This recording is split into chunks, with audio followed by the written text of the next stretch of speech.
Hello, everyone. He has won only domestic tournaments in the country and has never participated in the Olympia. But he won the national tournament and began to rise to the top of bodybuilding at the same time as Kevin Levrone, and many experts even predicted the throne of Olympia for him. To many, he reminded Bob Paris and even Reg Park of the proportions of the line, detailing smooth, balanced. There were really only a few. The fate of Dennis Newman seemed to be a very successful and promising silver-era bodybuilder. Born on January 4th, 1970, our hero took up bodybuilding as a teenager, motivating himself with examples of athletes from the golden era. Arnold Schwarzenegger, Frank Zane, and Franco Colombo. Young Dennis wanted to be like his idols so much that he came to the gym at the age of 15. However, as in many beginners, in the course of their training, at first he practically did not devote time to training his legs, focusing on building huge biceps.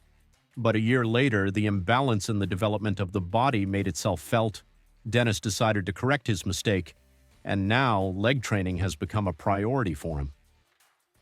The future bodybuilding star started his day with squats with a 60-kilogram barbell in the backyard of his house. The guy did a huge number of sets, but his legs stubbornly refused to grow, as a result of which Newman even developed a real complex. He was so self-conscious about his skinny legs that even in warm weather he often wore sweatpants under jeans just to make his quads look a little more massive. Of course, shorts were out of the question in summer, but it was very difficult. The clogged muscles of the football player's legs did not respond to heavy loads. Then Dennis concentrated on working out each leg muscle individually. Dennis's workout was as follows: stretching his legs on a simulator to train his muscles efficiently. Then he did barbell squats parallel to the floor, placing pancakes under his heels. Next, he performed leg presses and toe lifts to work out his calves. Newman did not pause between sets and did not use bandages so as not to slow down blood flow. However, you should not blindly copy the champion systems. It is important to understand that the training scheme is a rather subjective thing and should only be used as a basis for developing your own complexes. Continue. And this method gave the result. Having corrected the imbalances, Dennis began to think about the competitive scene, and already in 1989 he fought at the Teen USA Championships and California Championships tournaments, at each of which he won the title of vice champion. In 1990, Newman took a break from performing, and a year later he returned to the stage of the Musclemania Amateur Championship, where he confidently took first place.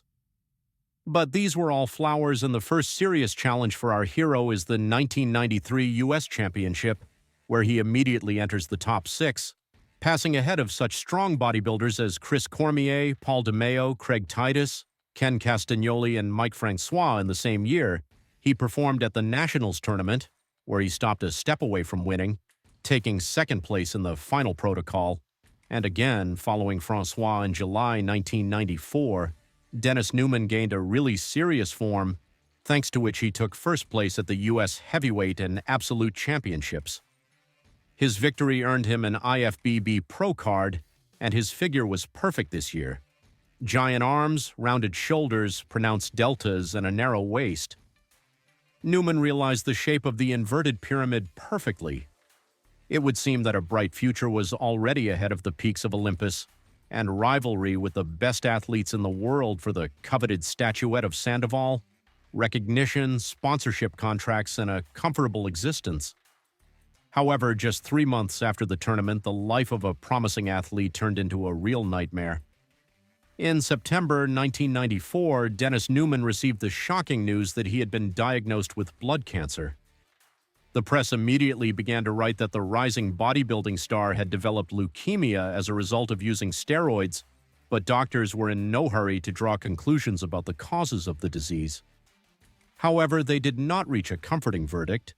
Calling the patient almost hopeless, they gave very little chance of recovery, but our hero did not agree with this verdict of the doctors and began to fight for his life. According to rumors, long-term treatment cost the guy a tidy sum of about $300,000. Anyway, it is important that he was able to withstand difficult treatment, several courses of chemotherapy, and eventually the cancer has receded. Many experts in the field of medicine later agreed that it was bodybuilding that saved the athlete's life to some extent. They said that he partly survived due to his large muscle mass and young, trained body. An ordinary body simply could not withstand such a large amount of chemotherapy, radiation, and bone marrow transplantation. Everything turned out well for Dennis, and in 1996, Ben Weider, one of the founders of the International Bodybuilding Association and the Mr. Olympia competition, announced at the Olympia that Dennis Newman was alive and he was with us. Everyone around the athlete firmly and unanimously said that his dreams were impossible.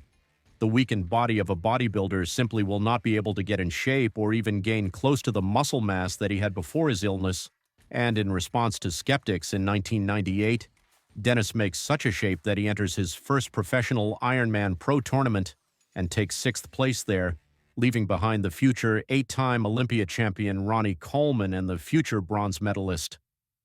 The Darrell Stafford Olympia went to Flex Wheeler at that time, but Newman, who returned to the ranks after 4 years of fighting cancer, received a standing ovation from the audience.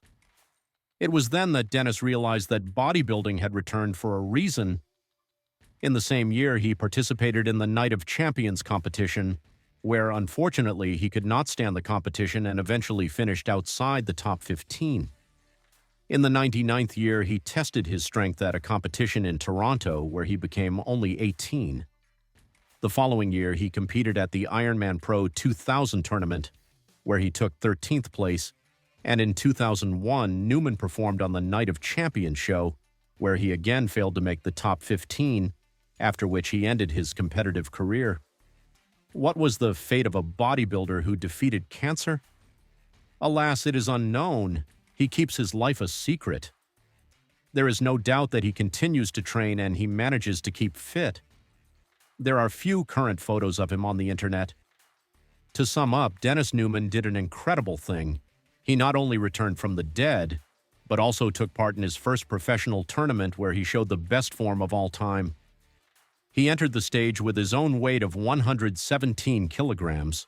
Before his illness, his competitive weight was 112 kilograms. Retaining all his former proportions, almost no one believed in him. Doctors did not give him a chance at life. He was persuaded to leave bodybuilding, but Newman had his own plans. And even though Dennis could not win all the tournaments he dreamed of when he came to the gym as a 15-year-old teenager, he won his main victory in the fight for life. The fate of Dennis Newman is very similar to the story of Mike Francois mentioned. These athletes were often compared, two very successful and promising bodybuilders. They started performing almost at the same time.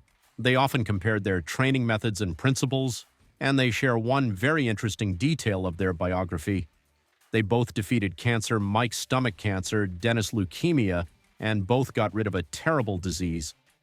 If you're interested, I can make a separate video. And that's it for today. As always, I will be grateful for your support. It helps in the development of the channel. Do not forget to click on the bell so as not to miss the new issue. Thanks for watching. Sports Guru with you. See you later.